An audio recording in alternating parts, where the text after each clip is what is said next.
பிஸ்மில்லாஹிர்ரஹ்மானிர்ரஹீம்.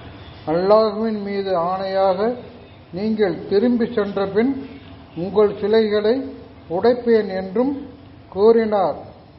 அவர்கள் பெரிய சிலையிடம் திரும்ப வர வேண்டும் என்பதற்காக அவற்றில் அதை தவிர மற்றவற்றை அவர் துண்டு துண்டாக்கினார். நமது கடவுள்களை இவ்வாறு செய்தவன் யார்? அவன் அநீதி இழைத்தவன் என்று அவர்கள் கூறினர்.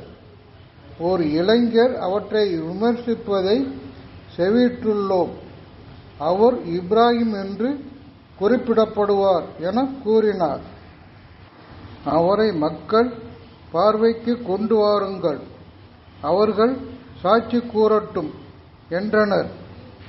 இப்ராஹிமே, எங்கள் கடவுள்களை நீர்தான் இவ்வாறு செய்தீரா என்று அவர்கள் கேட்டனர்.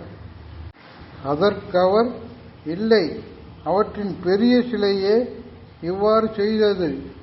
அவை பேசுவையாக இருந்தால் உடைக்கப்பட்ட அவற்றிடமே விசாரித்துக் கொள்ளுங்கள் என்று அவர் கூறினார்.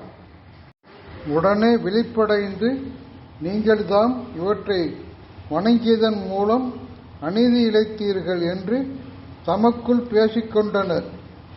பின்னர் தலைகீழாக அவர்கள் மாறி, இவை பேசாது என்பதை நீர் அறிவீரோ என்றனர்.